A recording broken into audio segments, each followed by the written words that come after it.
खुलुमबाय जोबोद गोजोननाय मोनदों जिहेतु गलागांव VCDCनि इनचार्ज महरै जोंखौ माने बेवहाय दायित्व होदों मानगोनां माने बिटिआरनि EM उइलसन हाजदा दाङरिया आरो आंखौ हिसाबै जोंनि जितु दिनैनि जितु गेदारिं जितु प्रग्राम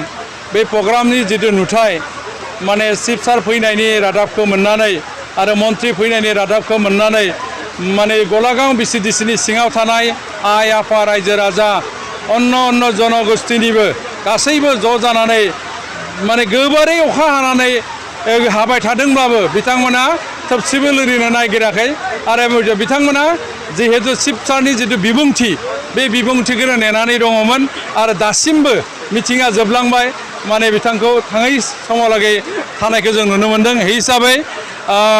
UPL आरो BJP आरो GSPनि जितु सरकार खुंनायखौ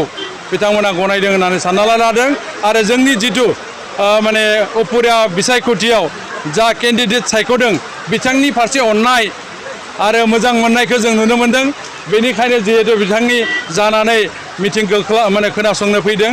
हिसाबै दिनै जों खमैबो 6,000निबो बांसिन नैबे गलागांव VCDCआव मोनगोन होननानै आसा खालामदों। नोंथाङा बेयाव इनचार्ज महरै मोनदों बेसेबांसो आखाबादि बेयाव खमैबो जोङो 6,000नि माने जखनै जों मोननो हागौ भट। हाग्रामा महिलारि बिथाङा गोबां चर्चानि गेजेराव बुंगासिनो बिथाङाबो देरहानायनि बिराद आसा खालामगासिनो मा बुङो बिनि सायाव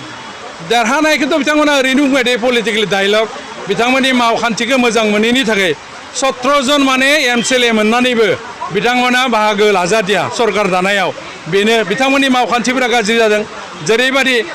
3,000 कौटि थाखा बिथांमोना धार खालामना गालांबाय सेन्ट्रेल सेलेक्शन बोर्ड CSB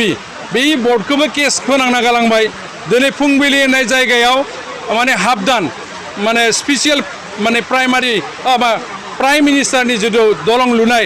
बे नैबे गलागांवनि सिङाव आदुरा जानानै दङ बेबादि अनेक जायगायावनो बेबादि माने पेकेज थानाय जिनिसखौनो बिथांमोना आदुरा खालामना गालांदों जेरै माने 10 कौटि थाखा फैदोंबा 20 कौटिनि बिथांमोना सेंसन लेटार होदोंमोन बेनिखायनो दिनै माने 3,000 कौटि दाहार जादों आरो हिसाबै बेखौ मिथिनानैनो माने आसामनि मानाव गेदेर हेमन्त बिश्वकर्मा सार माने चिफ मिनिस्टार बिथाङा बिटिआर सरकार दानायाव बाहागो लायाखै आरो बेनो बिथांमोननि लाजिनांथाव आरो जेननाया 100% जेनथारगोन नैबे कक्लाबारिनि उपुरा बिसायख'थियाव बेयो रोखा जादों। मैया बावैसो खौरांगिरि मेलनि गेजेरजों देरहासार बसुमतारी बिथां MCLA फोरमायदोंदि फेक इनकाउन्टार जनक आरो जोंसार बसुमतारीनि माबा सरकारि कुनु मते साख्रि होआखै बियो फेकसो होननानै बुंदों देरहासार बसुमतारी बिथाङा नोंथाङा मा बुंनो सानो सरकारि माने आयेन आरो एक्टनि गेजेरजों संबिधाननि नीति नेमनि गेजेरजों सरकाराव जि प्रट'कल दङ बे प्रट'कल हिसाबै एपइन्टमेन्टआ जादों बिथांमोना नंखाय होनना बुंबा मा जानो बिथांमोननि सोलायबाय थायो मानो होनबा हाग्रामाया माने बिराद मोजां जादों बिटिआर सुक्तिया बिदि होननानै सिगनेचारखौ होबाय आरो दायो माने बड'लेण्डनि जितु सुक्ति बिटिआरनि जितु सुक्ति बे सुक्तिया बिराद गाज्रि जादों होनना बुंदों बिथांनि बे सालाया माने पिछला माने बिथाङा माने दोरोदबाय थायो बिनि रावा माने लाफा स्लेब बिथांखौ बुंनांगोन लाफा स्लेब होननानै थिग बेबायदिनो देरहासार बसुमतारीयानोबो माने हाग्रामा सारनि खरै थांफानो नागिरदों बेथ' माने सैथोथि दङ माने एपइन्टमेन्ट मा रखम 2 नम्बरि खालामदोंबा माने CSB जाय दादोंमोन हाग्रामानि आमोलाव बिथांमोननिया 2 नम्बरि जानायखायनो दिनै केस नांदों सेन्ट्रेल सेलेक्शन बोर्डआ बेनो रोखाथि जोबनायाव रायजो राजाफोरखौ बे नोंथांनि इनचार्ज सोलिबाय थानाय बे जाय गलागांव VCDCनि रायजो राजाफोरखौ नोंथाङा मा खावलाय आङो आंनिफ्राय गोसो गोरबोनिफ्राय खावलायदों जोंनि मानाव गेदेर बिजाथि मोनथाम दोलोनि BJP आरो UPL आरो GSP बे मोनथाम दोलोनि जितु जुथाइ माने बिजाथि मानगोनां मन्टुराम बर'खौ देरहा होयोब्ला गावनि असे नखरसेनि जितु सासे माने MCLA मोनगोन आरो बेबादि गोसो खुसियै जा नायगोनदो जा बुंनो गोसो दं बेबादि सुजुग मोनगोन बेनि थाखायनो जिहेतु चिफ बिथाङाबो जेरै इच्छा बेरैनो रायलायनो हानाय सुबिदाखौ होयो बेनिखायनो आं खावलायदों रायजो राजा नोंथांमोनखौ बयखौबो जेन माने फैबाय थानाय 8 अक्ट'खालि फुंनि 7 बाजिनिफ्राय जेलासिमावलागै सम मोनो फुंनि समावनो 12टानि सिगाङावनो जेन जोंनि आइ आफा रायजो राजा बिथांमोना गावनि मुल्यबान भटखौ इउपिपिएल दोलोनि ट्रेक्टरनि सावगारियाव भट होनानै मन्टु बर' बिथांखौ देरहाहोयो बेनि थाखाय खावलायनानै आंनि बुंनायखौ फोजोबबाय কিনে দেখিলে কিমান আশা কৰি আমি এতিয়ালৈকে আমি 2খন মিটিং আমি দেখিলোঁ আৰু 2খন মিটিং কৰিলোঁ আৰু 2খন মিটিঙতে ৰাইজৰ বিপুল সমৰ্থন আমি দেখিবলৈ পাইছোঁ আৰু ইয়াতে ইউপিপিএল দলৰ আমাৰ মিত্ৰজোঁটৰ সমৰ্থিত প্ৰাৰ্থী ইউপিপিএল দলৰ প্ৰমোদ বড়ো জয়ী হোৱাটো নিশ্চিত বুলি আমি ধাৰণা কৰিছোঁ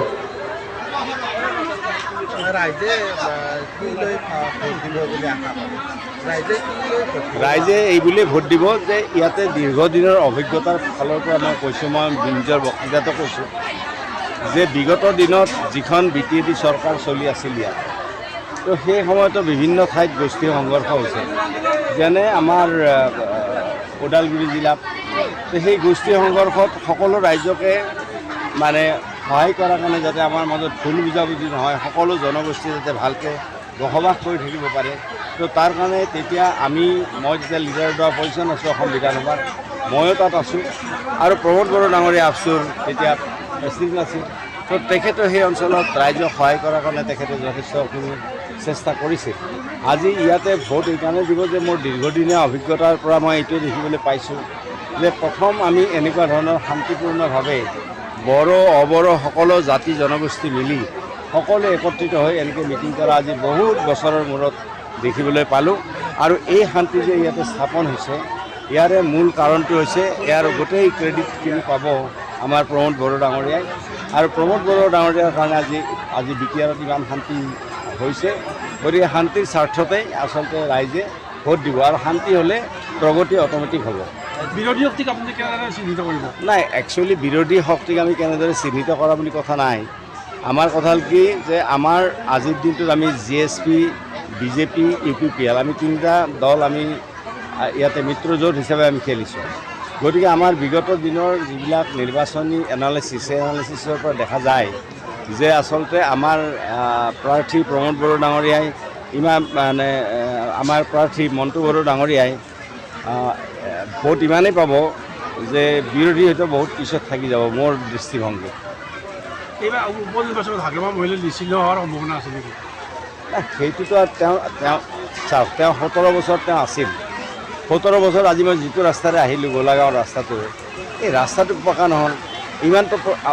পিডব্লিউ ডিপাৰ্টমেণ্টৰ এনেকুৱা নহয় যে ক'ৰবাত ৰাস্তা ৰৈ আছে আজি সমগ্ৰ অসমত ৰাস্তা পকীকৰণ হ'ল সমগ্ৰ অঞ্চলৰ ৰাস্তাৰ গাঁও অঞ্চলৰ ভিতৰত ৰাস্তা পকী সমষ্টিটো কিন্তু এই ৰাস্তাটো আজিলৈকে পকীকৰণ নহ'ল গতিকে প্ৰশ্নটো হৈছে এইটো হ'ল উন্নয়নৰ নমুনা যোৱা বিগত দিনত আৰু আজি প্ৰমোদ বড়ো ডাঙৰীয়া 1.5 বছৰ হৈছে এই 1.5 বছৰত তেওঁ গোটেইখিনি কথা এটা চিজিলত আনিছে আৰু মানুহৰ মাজত যিটো সম্প্ৰীতি আৰু আপোনালোকৰ সাংবাদিক হিচাপে এইখিনি কথা নিশ্চয় অনুভৱ কৰিব যে এনেকুৱা ধৰণৰ মিলাপ্ৰীতি আৰু এনেকুৱা আনন্দৰে এনেকুৱা মুকলি মনেৰে সকলো জনগোষ্ঠীয়ে একত্ৰিতভাৱে বিগত দিনত আপোনালোকে কোনো নিৰ্বাচনী প্ৰচাৰ দেখিবলৈ নিশ্চয় পোৱা নাই মোৰতো বহুত অভিজ্ঞতা আছে মই সেই অভিজ্ঞতাবিলাক এতিয়া ইয়াতে ইমান নকওঁ কিন্তু মই আজি বহুত আনন্দ পাইছোঁ আৰু মই প্ৰমোদ বড়ো ডাঙৰীয়াক ধন্যবাদ দিছোঁ বিটিআৰ মুৰব্বী প্ৰমোদ বড়ো ডাঙৰীয়াক যে তেখেতৰ প্ৰচেষ্টাত আজি সকলো শ্ৰেণীৰ ৰাইজে সকলো জাতি জনগোষ্ঠী আজি শান্তিৰে কোনো ভয় নোহোৱাকৈ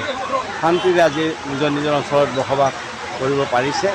আৰু এই শান্তিটো থাকিলে প্ৰগতি অট'মেটিক হ'ব মাজে মাজে হাগ্ৰামা মহিলাৰে অসম চৰকাৰৰ সৈতে মিত্ৰতা হৈছে কি ক'ব না তেওঁতো কৈ থাকিব তেওঁতো বহুত কথাই ক'ব মইতো আজি মিটিঙত অপেনলি কৈছোঁ যে আমি প্ৰমোদ বড়ো ডাঙৰীয়াৰ লগত অসম চৰকাৰ আছোঁ আমি এইটো কথাটো কৈছোঁৱেই মই